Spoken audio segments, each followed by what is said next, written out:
오늘 새벽 우리에게 주신 하나님의 말씀은 민수기 1장입니다.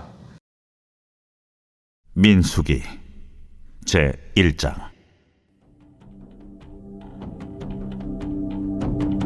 이스라엘 자손이 애굽 땅에서 나온 후 둘째 해 둘째 달 첫째 날에 여호와께서 시내 광야 회막에서 모세에게 말씀하여 이르시되, 너희는 이스라엘 자손의 모든 회중 각 남자의 수를 그들의 종족과 조상의 가문에 따라 그 명수대로 계수할지니 이스라엘 중 20세 이상으로 싸움에 나갈 만한 모든 자를 너와 아론은 그 진영별로 계수하되 각 지파의 각 조상의 가문의 우두머리 한 사람씩을 너희와 함께 하게 하라.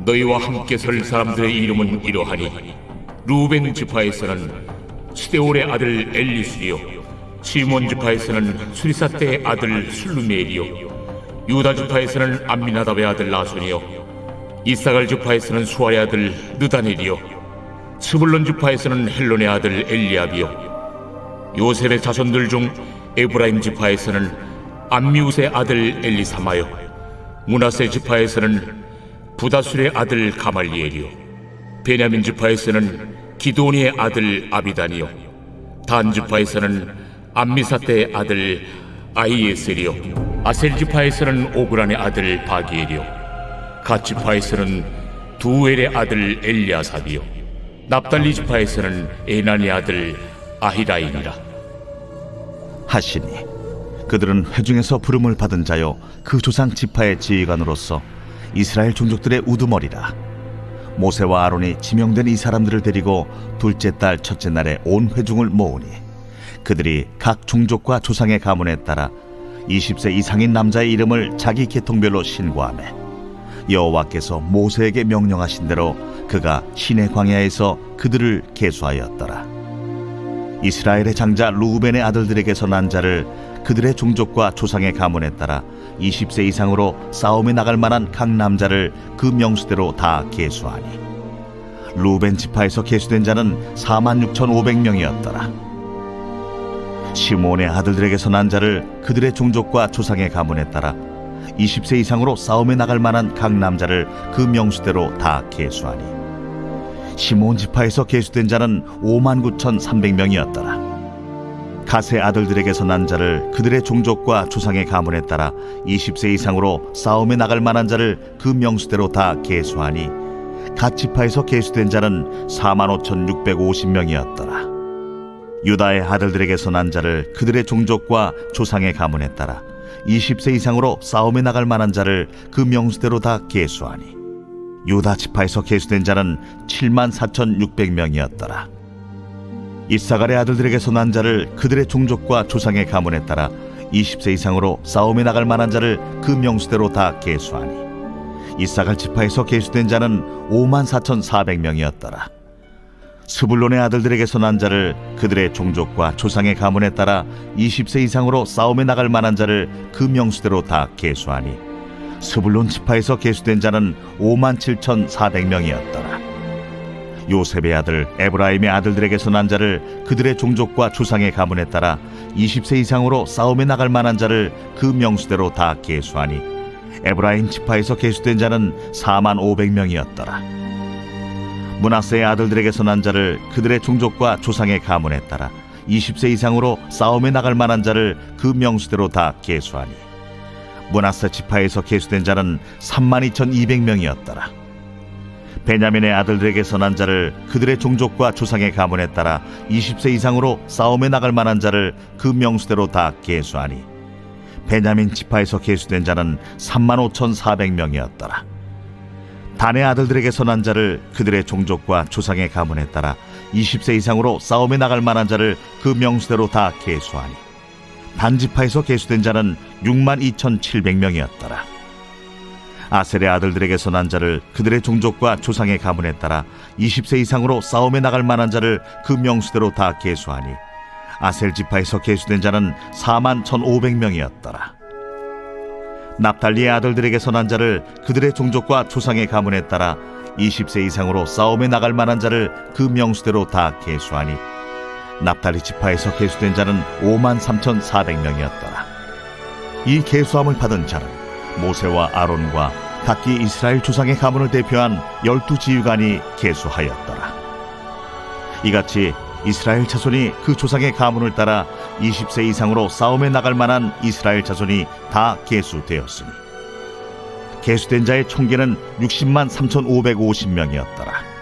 그러나 레위인은 그들의 조상의 지파대로 그 계수에 들지 아니하였으니 이는 여호와께서 모세에게 말씀하여 이르시되 너는 레위 지파만은 계수하지 말며 그들을 이스라엘 자손 계수 중에 넣지 말고 그들에게 증거의 성막과 그 모든 기구와 그 모든 부속품을 관리하게 하라. 그들은 그 성막과 그 모든 기구를 운반하며 거기서 봉사하며 성막 주위에 진을 칠지며 성막을 운반할 때는 레위인이 그것을 걷고 성막을 세울 때는 레위인이 그것을 세울 것이요 외인이 가까이 오면 죽일지며 이스라엘 자손은 막사를 치되 그 진영별로 각각 그 진영과 분기 곁에 칠 것이나 레위인은 증거의 성막 사방에 진을 쳐서 이스라엘 자손의 회중에게 진노가 임하지 않게 할 것이라. 레위인은 증거의 성막에 대한 책임을 지킬지니라 하셨습니다. 이스라엘 자손이 그대로 행하되 여호와께서 모세에게 명령하신 대로 행하였더라. 새벽에도 하나님의 평강이 함께하기를 간절히 바랍니다. 눈길을 조심하시기 바랍니다. 대리석이나 모서리 밟으시면 쭉 미끄러지니까 좀 조심하십시오. 오늘 말씀은 이제 민수기 말씀으로 들어갑니다. 민수기는 모세오경의 네 번째 성경으로 출애굽기, 그 다음에 레위기, 그 이후에 나오는 책입니다. 민수기는 영어로 이제 넘버스라고 되어 있는데 말 그대로 숫자를 헤아렸다, 사람들의 숫자를 헤아렸다라는 책의 이름을 가지고 있습니다. 출애굽기에서 민수기 그리고 신명기까지의 실제 역사는 주전 약 15세기, 좀 짧게는 13세기에서 약 15세기 정도로 생각을 하고 있습니다. 그러니까 지금부터 약 3,500년 전의 이야기죠. 그래서 이 말씀을 볼 때 우리 현대로 이 말씀을 그대로 읽어서 적용하기에는 때로는 어려운 점들이 있습니다. 그 시대적인 배경도 있고 또 상황이 다르기 때문이죠. 이 민수기는 그럼 왜 하나님께서 이렇게 말씀하셨을까라는 겁니다. 민수기는 출애굽부터 쭉 역사를 거슬러 올라가 보면 이집트의 왕 바로로부터 탈출을 해서 출애굽을 하죠. 근데 출애굽기는 실제 역사의 시간을 따져보면 출애굽한 다음에 약 1년 반 정도, 2년 초까지의 기록을 하고 있습니다. 그 다음에 이제 레위기는 시내산 앞에서 말씀을 받고 어떤 율법의 말씀을 가지고 우리가 살아야 될까, 규례, 또 제사의 방법, 제사장을 어떻게 세우는지, 그래서 시간이 멈춰버립니다. 레위기의 분량은 길지만 실제 레위기의 시간은 실제로는 한 달도 채 되지 않는 시간들입니다. 그리고 나서 오늘 말씀의 시작에 보면 이렇게 시작을 하죠. 이스라엘 자손이 애굽 땅에서 나온 후 둘째 해 둘째 달 첫째 날에 여호와께서 시내 광야 회막에서 모세에게 말씀하여 이르시되, 이제 민수기부터는 출애굽한 지 이제 2년이 된 겁니다. 2년 차. 그래서 시내산 앞에서부터 요단강 동편, 즉 가나안 땅이 내려다 보이는 요단강 동편까지 약 38년 정도 걸리는데 그 어간을 적어놓은 것이 민수기입니다. 그리고 마지막에 이제 신명기는 다시 모세가 가나안 땅에 들어가기 전에 말씀을 다시 기억한다라고 해서 설교문을 다시 기록한 것. 그래서 실제로 이 민수기라는 성경은 시간상으로 보면 약 36년에서 38년 정도의 시간을 압축해서 기록해 놓은 겁니다. 그래서 이 민수기의 구조를 좀 보면 하나님께서 12지파가 출애굽할 때 나왔는데 그때는 사실 오합지졸로 나옵니다. 노예 생활을 하다가 갑자기 하나님께서 유월절을 통해서 나오라. 그래서 아무것도 준비되지 않은 채 물건 막 급하게 싸고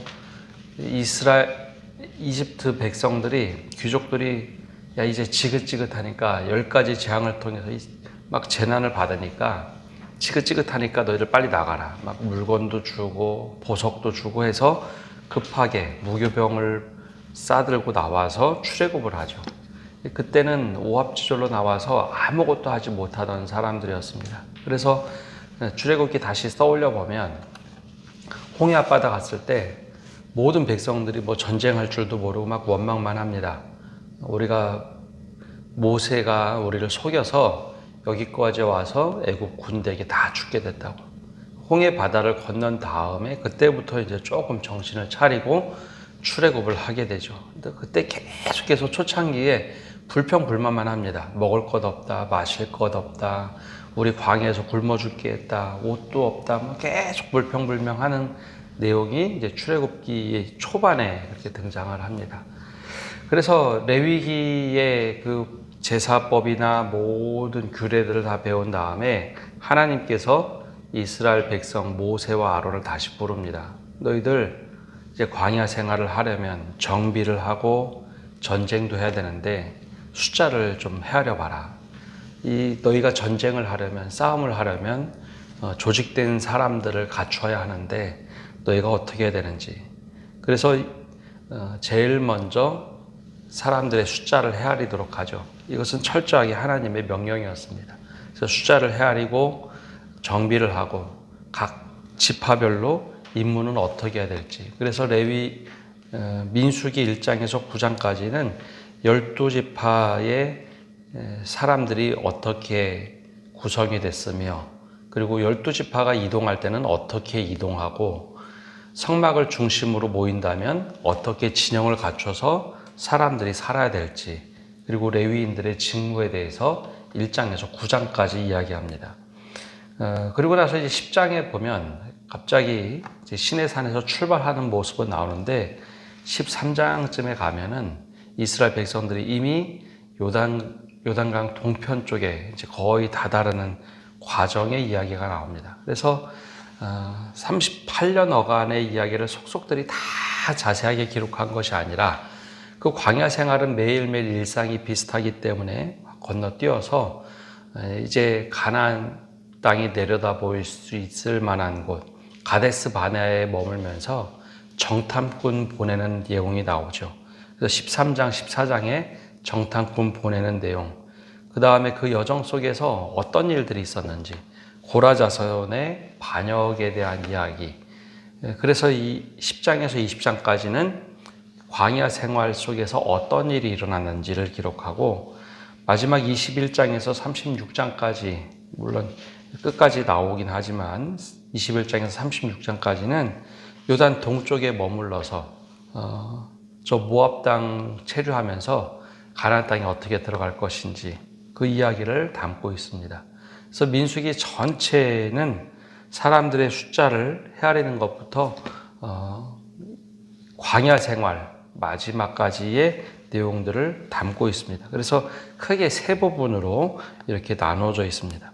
그럼 오늘 말씀으로 돌아와 보면 하나님께서 왜 이제 숫자를 헤아리라, 전쟁을 대비하고 진영을 갖추기 위해서입니다. 근데 사람들의 숫자를 헤아린다는 것, 이것은 두 가지 양면성이 있습니다. 여러분, 사람들의 숫자를 헤아려 보면 우리가 무엇을 해야 될지, 어떻게 정비를 해야 될지 알게 되죠. 그래서 사람들의 숫자를 헤아린다는 것은 지도자로서는 하나의 전술을 하기 위한 욕망입니다.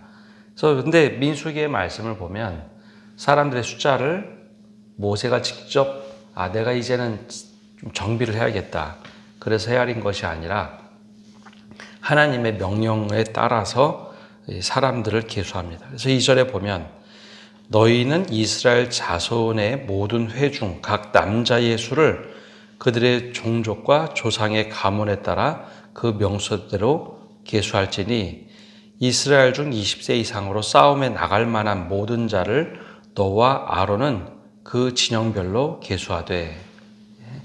이 계수를 하는데 하나님께서 명령을 하십니다.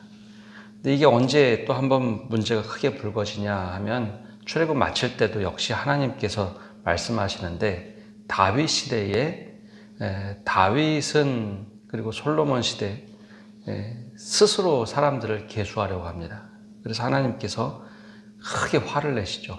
그래서 지도자가 사람들을 계수할 때는 욕망을 채우기 위한 겁니다. 그러니까 하나님의 뜻이 아닌 사람의 생각으로 사람들을 계수할 때는 내가 체제를 정비하고 무엇인가 하고 싶어서 하는 것이죠. 그래서 하나님께서는 이때 하나님의 뜻에 따라서 계수하도록 합니다. 근데 하나님께서 하나님은 질서의 하나님이기 때문에 사람의 수를 계수할 때, 야, 너희 알아서 계수해봐.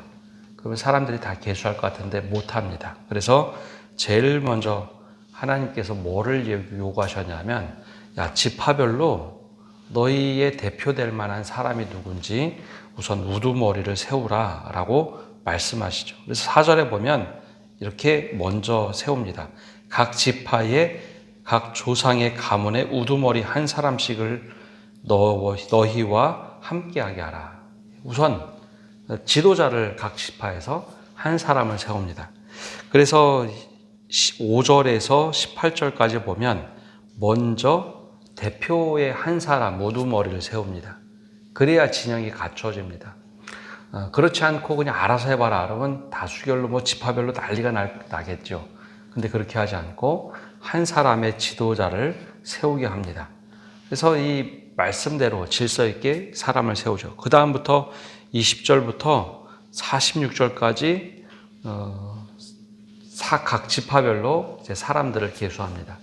사실 이런 말씀 때문에 왜 이렇게 되는지 모르면은 종종 말씀드리지만 창세기는 말씀이 참 재미있죠. 이야기들이 있죠. 출애굽기도 전반부까지는 참 재미있습니다. 근데 출애굽기 후반부에 가면 제사장 어떤 직분을 세워야 되는지, 옷을 어떻게 만들어야 되는지, 장막 어떻게 만들어야 되는지 내용을 모르고 읽으면 너무 재미가 없습니다. 거기다 레위기 제사는 이렇게 드려라, 뭐는 이렇게 해라. 너무너무 힘들고 이제 민수기 와서 좀 괜찮아지려나. 근데 웬걸요. 족보가 나오고 막 사람들 숫자 나오고 하니까 재미가 참 없습니다. 이 중간쯤 가야지 이제 출애굽 여정이 쭉 나와야지 좀 재미있는데요. 근데 이 말씀을 우리가 읽으면 이렇게 좀 어렵겠지만 히브리인들이 읽는다고 한번 생각을 해보면 좀 상황은 달라집니다. 이 말씀을 막 기록할 때는 한참 후대입니다. 우리 조상들이 지금 어떻게 진행을 하고 얼마나 많은 사람들이 우리 조상들이 있었구나. 그리고 이 조상들을 통해서 우리가 어떤 임무를 부여받았구나. 그 족보를 다 헤아린다는 것은 그들에게는 큰 기쁨입니다. 그래서 숫자만 헤아린 것이 아니라 우두머리를 세우고 그다음에 숫자를 세웁니다. 그리고 나서 각 그 숫자를 다 더해보니까 60만 3,550명이었더라 라고 기록하고 있습니다. 이 숫자는 나중에 굉장히 중요합니다. 60만 3,550명. 이게 남자 20세 이상 그리고 60세 이하의 장정들이 60만 명입니다. 그러면 3인 가족 혹은 4인 가족을 계산할 때 그래서 보통 출애굽 인구를 200만 명 정도 추정을 합니다. 200만 명이 나왔구나. 나중에 이 말씀은 이제 민수기 끝날 때쯤에 다시 한번 계수를 하는데 거의 숫자가 큰 변동이 없습니다. 그럼 사람이 하나도 안 죽었다는 얘기냐? 아니요. 이 광야 생활 40년의 광야 동안에 1세대는 거의 다 죽고 2세대가 태어나고 2세대가 이제 가나안 땅에 들어가기 전에 숫자를 헤아려 보니까 하나님께서 60만 명 장정을 거의 그대로 보존하셨다라는 거죠. 그래서 60만 명, 약 200만 명의 사람들이 출애굽할 때 그대로 들어가게 됩니다. 하나님의 보호하심이 있었다는 것을 이야기해 주죠. 그리고 오늘 말씀 이제 마지막에는 전쟁에 나갈 사람들의 숫자는 다 헤아려서 다 진영을 갖췄는데 마지막에 보면 레위 사람들은 계수하지 말라라고 얘기합니다. 그럼 12지파에서 레위 지파가 빠지면은 한 지파가 빠져서 11지파가 될 텐데 좀 이상하죠? 그래서 이것은 10절에 나오는 것처럼 요셉의 아들들은 요셉 지파라고 하지 않고 그 요셉의 아들 두 아들들을 즉 에브라임 그리고 므낫세는 따로 나누어서 지파로 12지파로 만듭니다. 레위 지파는 12지파에서 빠지고 전쟁에 나갈 지파들을 12지파로 만들죠. 근데 그럼 레위인들은 무엇을 하느냐? 49절에 이렇게 말씀합니다. 너는 레위 지파만은 계수하지 말며 그들을 이스라엘 자손 계수 중에 넣지 말고 그들에게 증거의 장막과 그 모든 기구와 그 모든 부품을 관리하게 하라. 그들은 그 성막과 그 모든 기구를 운반하며 거기서 봉사하며 성막 주위에 진을 칠지며 성막을 운반할 때에는 레위인이 그것을 걷고 성막을 세울 때에는 레위인이 그것을 세울 것이요 레위인이 가까이 오면 죽일지며 이스라엘 자손은 막사를 치되 그 진영별로 각각 그 진영과 군 곁에 칠 것이나 레위인은 증거의 성막 사방에 진을 쳐서 레위 자손의 회중에게 진노가 임하지 않게 할 것이라. 레위인은 증거의 성막에 대한 책임을 지킬지니라 하셨습니다. 그래서 레위인은 전쟁이 나도 전쟁에 나가지 않습니다. 성막을 지키는 사람들, 예배를 준비하는 사람들. 그래서 이 레위인은 성막을 옮길 때도 이 성막을 움직이는 사람은 레위인들입니다. 걷고 펴고 그리고 지성소로의 법궤를 갖다 놓는 사람들도 다 레위인이 하는 겁니다. 그런데 레위인이 나중에 성전을 짓게 되면 성막을 이동할 사람이 더 이상 없어지게 되죠. 그래서 레위인들이 성전 시대에는 굉장히 좀 처음에는 힘들었습니다. 역할이 사라졌기 때문에. 그런데 이 레위인이 나중에 언제 중요하냐면 나중에 다 포로, 나라가 망하고 포로로 끌려가죠. 포로에서 돌아왔을 때 12지파로 뿔뿔이 흩어졌던 사람들이 하나로 뭉치기가 정말 어려웠습니다. 12지파가 연합국처럼 모여서 한 민족을 만들었는데 12지파 성향이 너무 달랐습니다. 사실 북이스라엘 남유다로 갈라질 때도 지파별의 연합이었죠. 베냐민 지파와 유다 지파가 유다라는 나라를 만들고 10지파가 북쪽에서 북이스라엘을 만들었습니다. 그래서 계속 우리의 남북한처럼 완전히 정서적으로 갈라져 있던 사람들, 나라가 망하고 포로로 끌려가도 하나가 되기가 참 어려웠습니다. 포로에서 돌아왔을 때도 하나가 되기 참 어려웠는데 하나님께서는 이 레위 사람들을 통해서 하나로 묶어냅니다. 레위 사람들이 나중에 뿔뿔이 흩어져서 지파별로 들어가서 예배를 돕고 다시 중앙성소를 만들어서 성전을 재건할 때 그 핵심 역할을 한 사람들이 레위 사람들입니다. 그래서 이 사람들은 지파긴 하지만 지파의 성격을 띠는 것이 아니라 하나님께 속한 사람. 그래서 전쟁을 해도 또 농사를 지어도 거기에 참여하지 말고 하나님께 속한 사람들로 각 지파별로 10의 1조를 내고 여러 가지를 통해서 레위인이 먹고 마시도록 했죠. 근데 이 사람들이 나중에 하나로 만들어내는 중요한 역할을 하게 됩니다.